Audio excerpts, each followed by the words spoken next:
Welcome back to the Deep Dive. This is where we take your source material, unpack it, and find those really useful insights. That's right. And today we're looking at a pretty intense scenario.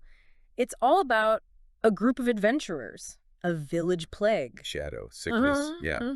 But also some surprising discoveries along the way, all based on the narrative you sent over. Exactly. So today we are journeying back into the pretty harrowing adventures from Admiral Blackbeard's Curse of Strahd campaign. Yes, the actual Play D&D series really brings Barovia to life, doesn't it, in all its grimness? It really does. Our focus today is the latest chapter, Into the Mists. And our mission, using Admiral Blackbeard's recorded sessions and those excellent fan summaries, is pretty clear. Right, we need to unpack what's happening with that plagued village. Exactly. Follow the adventurers' desperate search for a cure, look at the, well, unexpected encounters they had, and some of the deeper lore they uncovered. All while trying not to get eaten or worse in Barovia. Danger around every corner, quite literally. So true. Grab your trusty lantern, metaphorically speaking, of course, and brace yourselves. We're stepping back into the mists. And right away, what hits you about Barovia isn't just the monsters, it's the mood. The psychological weight of the place. Absolutely. The sources like Blackbeard's logs and the community recaps, they paint this picture of just suffocating gloom. A land always under cloud, always filled with dread. Hope feels, well, it feels dangerous almost. Yeah, and the urgency is palpable. Every decision feels heavy, you know. Totally dictates the tone. So our goal, our mission for this deep dive is really to explore how they handled it all, how they diagnosed this weird illness, how they looked for a cure, which was, well, pretty unconventional, and just navigating this landscape that's, frankly, full of danger, but also these unexpected moments, these allies. Right, there's undead, there's a desperate search for a mythical flower. And even an encounter with a forest gnome, which turns out to be pretty key. It's quite the journey. We start in this village, Barovia, and it's in a bad way. There's a plague. A terrifying one. People getting sick, dying, and then the horrifying part, coming back as zombies. Grim, and the first sign. These red X's appearing on doors. Yeah, painted on the houses where someone had died. Imagine the fear, knowing that mark means there's likely, undead inside. Just awful. So the immediate question is, where's this coming from? What's the source? Right. And the adventurers, the party, as the source calls them, they get a tip from a local doctor, investigate the well. The village well. Yeah, that was harrowing. Grueling, claustrophobic. They went down there trying to stop the spread, desperate. And what they found? Ugh, decrepit zombies, barely holding together, and worse. Much worse. This large, hulking zombie plague spreader. A grotesque source of the corruption festering down there in the water supply. And credit where it's due, they did deal with it. They fought hard, took out the zombies, destroyed that main spreader thing. A victory, then. Well, yes and no. And this is classic Barovia, isn't it? You solve one problem, but the root cause, or the lingering effects, they stick around. So, defeating the symptom. Doesn't fix the disease. The water was still visibly tainted. Foul, unsafe. Which led to Ismark. Right, Ismark. The burgomaster's son carrying that weight now. He had the well sealed, had to. Practical, but harsh. Totally. But necessary. Which means now the villagers have this extra burden. Trekking to the stream or the river for every drop of water just adds to the misery. And the horror wasn't just hidden in the well. It was right there on the surface. Remember the red X's? Oh, yeah. Painted on the doors. Chilling. A silent count of the dead, and the potentially undead still inside. Just a stark visual of how bad things were, and the urgency. Dr. Edmund, the local doc. Sounded like he was at his wit's end. He confirmed at least 10 more villagers showing signs.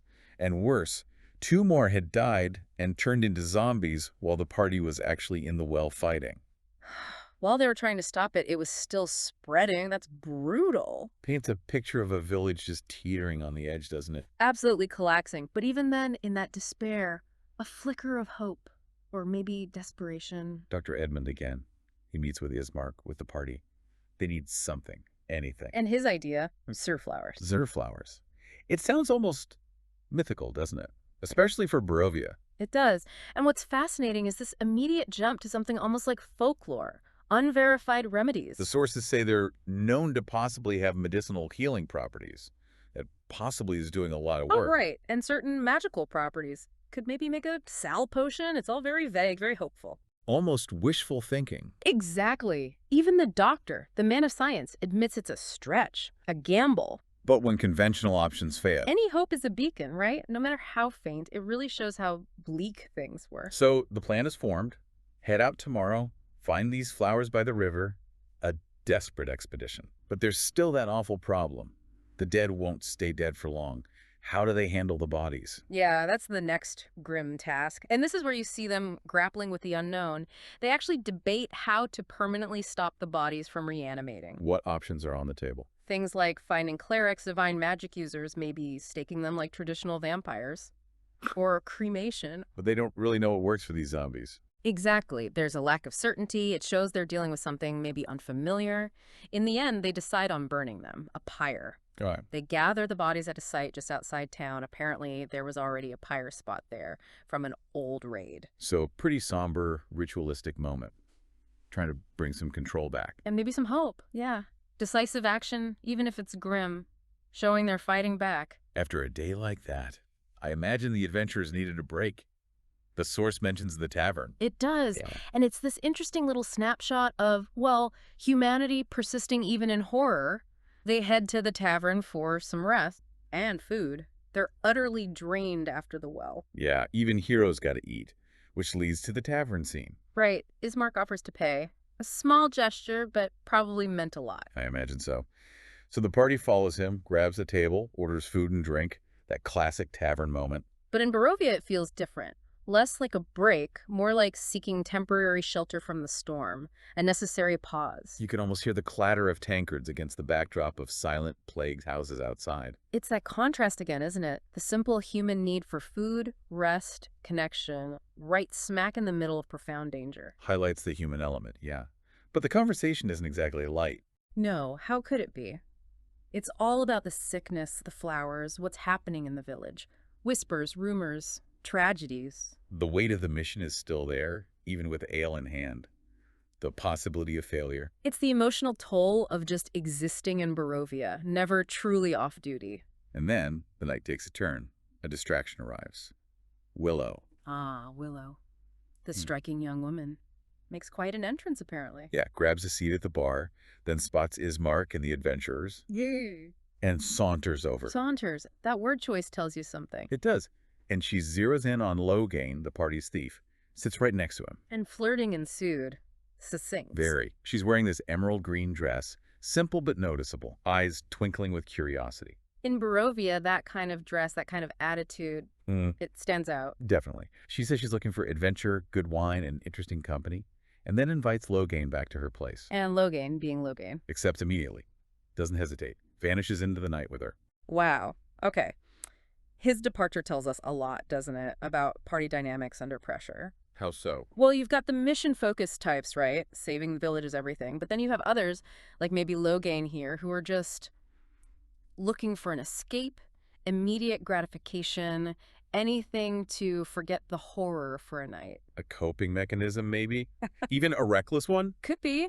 Or maybe he just really liked the look of her emerald dress. Who knows? But the party's reaction is gold. Oh, yeah. Jokes, comments, and then the bets start flying. Gallows humor at its finest, betting on when or if they'll see him again. And what he'll be missing when he does return. The bets were specific. 3 days till they see him. He'll have lost all his gold. 2 days, and he's lost gold, weapons, maybe even his clothes. And my personal favorite, all of his thief tools, too. Ouch, that one cuts deep for a rogue. It's how they cope, right? Process the weirdness, the unreliability in a world gone mad, and maybe foreshadows trouble relying on him. Definitely plants a seed of doubt. So morning comes. And surprise, surprise, Logain is still MIA. Still hasn't returned from Willow's mysterious place. Which forces their hand about the Tser Flowers. They can't wait. Nope, people are sick. They set out, heading west towards the river, looking for these surf falls and the flowers. And the mood shifts again. Yeah, the description changes. It becomes damp and cool, a faint mist on the ground. It really underscores the urgency, dropping everything to chase this one potential solution. And do they find them? The Tser Flowers. They do. They find these little clusters of pale, almost luminescent white flowers growing near the riverbank. Hope in flower form. But how to collect them? Good question. They weren't sure, so they decided to grab the whole plant roots, soil, everything, keep them alive. Practical, if a bit clumsy, using a saddle pad for transport. It shows how experimental this whole thing is. Yeah, they're not botanists. They're just running on the doctor's best option idea, a gamble. It really makes you think, how do you run a critical mission based entirely on a maybe, on an unverified hunch? Lives depend on this gamble working? They grab as much as they can find right there, hoping it's enough. But you mentioned another encounter here. This wasn't the only discovery. No, this is where it gets really interesting. The aha moment, like you said earlier, as they're gathering the flowers, they run into someone. A small, round little man with a pointed hat. Name's Winkle. He's a forest gnome. Clutching his own basket full of the same Tser Flowers? What are the odds? Crazy, right? Yeah. And they find out he lives in this tiny burrow under the bridge, like a foot-high entrance. A hidden resident. It turns out he's this incredible, unexpected source of knowledge. Knowledge about the flowers. Exactly. He knows the Tser Flowers intimately, confirms they have calming magic, that they ease the mind, they're soothing, comforting. Wow. And his reaction is key. Initially startled, protective of his flowers. Understandable. But then, once he hears why they need them for the sick villagers, he changes completely. It's amazing. This immediate, selfless kindness from a hermit gnome. It's such a stark contrast to everything else in Barovia, isn't it? That compassion still exists, even hidden away. It's powerful. He just hands over his whole basket, everything he'd gathered. He even shares his specific recipe for making tea. Says you grind the flowers, steep them in boiling water, gives a dosage to 5 flowers per cup for his gnome size, so they'd need to adjust. That's incredibly specific. Practical knowledge they desperately needed. And he adds a little detail, suggests the water from Tser Falls itself might enhance the potency. It's this vital info they just stumbled upon. Shows you can't discount anyone or anywhere. And there was that funny moment too, right? Someone trying to look in his tiny burrow. Yeah, getting your massive head shoved in there or just an eyeball peering in. Winkle's startled reaction, little bit of light relief. Much needed, I bet. Does Winkle offer anything else besides the flower knowledge? Oh yes, he opens up a whole layer of deeper, older secrets about the land itself. Barovia's history. Like what? Well, first, his own sad story. His village was destroyed when the mists came. The mists. Those magical borders that trap everyone in Barovia. That's them. He says when they rolled in, they corrupted things, turned friendly forest animals evil. He's the last survivor of his village. Tragic. A solitary figure holding on to the past. And he shares some of that past. Ancient lore. Says Barovia used to be different. A beautiful, prosperous land. Ruled by? Not Strahd. By elders and druids. Specifically, 3 powerful archdruids. Keepers of the forest, the mountain, and the water. Okay. And they each have these places of power called fanes. Shrines, sort of. Winkle says they're desecrated now. Ruined. Which is huge. If nature itself is corrupted at its core, what does that mean for ever truly fixing Barovia? Can it be fixed? A really disturbing thought. But he also gave them leads. Practical locations. The Fanes, the Archdruid's places of power. The Forest Keeper's shrine is just to the north behind the old mill, visible from the road. And the Waterkeeper's domain is far west, near Berez Kresk, but not in Kresk. Specific directions. And the party immediately gets it. These desecrated Fanes could hold secrets, knowledge, maybe even allies or descendants. Potential future quests. Ways to fight back, maybe even understand the deeper magic at play. Exactly. It adds this whole new layer to their struggle. It's not just about surviving Strahd anymore. So, armed with ancient lore and a basket of hope, flowers, they head back. Yeah, rushing back to town, eager to see if this fragile hope can actually take root. And the initial results back at the mansion sound promising. Definitely promising. Irina gets straight to work making tea. Dr. Edmund takes Winkle's sample and rushes to the clinic. And the effect is quick. Within an hour or so, the coughing subsides, breathing eases. A palpable change, a good sign. You can imagine the relief washing over everyone. That must have been huge, just seeing something work. It really underscores the power of small victories in that kind of despair. Even a folk remedy bringing some relief. How much tea could they make? How many people could it help? They made 3 big pitcher-sized batches, used up all the flowers they'd gathered. The estimate was it could treat maybe 7 to 10 people. So, not enough for everyone who was sick, but a major step. Proof of concept. Exactly. A critical intervention that works, thanks to the gnome. What about other things? They had other responsibilities, right? The funeral. Right, they didn't forget that. They check in with the local priest, Father Donovich. He's been busy cleaning and fixing up the church. For the burgomaster's funeral, he wasn't one of the plague victims. No, that's an important point the source makes. The burgomaster Ismark and Irina's father had died earlier from injuries sustained in a fight. Not the plague, not undead. Got it. So the funeral's happening tomorrow. What do the adventurers tell the priest? They actually advise him about the church repairs. If there's any spare wood from fixing the pews, he should keep it aside for future pyres. Wow. Practical, but grim, reinforcing that burning is the only sure way they know to deal with the afflicted dead. It shows they're thinking longer term now. Even this partial cure for the living doesn't remove the ongoing threat from the dead. They need a sustainable plan for that, too. So, as another bleak day ends, some things look a little better. The plague might be treatable? Tentatively, yes, but other threads are still loose. Logain is still gone. That's a big question mark. And the Tser flower tea. It's helping, but is it a cure? They still don't know for sure. And that really sums up Barovia, doesn't it? It's constant challenge. Progress is hard-won, rarely absolute. Every solution seems to uncover new problems. A missing friend, the land's deep corruption Winkle talked about. It just underscores that for these adventurers, real peace, real security, it's probably just a dream. They're locked in this ongoing struggle, constant vigilance, endless resilience needed. Wow. What a journey just in this latest chapter. This deep dive has really taken us through the ringer, mirroring their experience, I suppose. From the plague-filled well, to the tavern chaos with Willow and the betting. To that desperate search for the Tser flowers, meeting Winkle, learning about the ancient fanes. And then back to the fragile hope of the tea and the somber duty of the funeral. It's relentless. It really shows you resilience in action, doesn't it? And resourcefulness.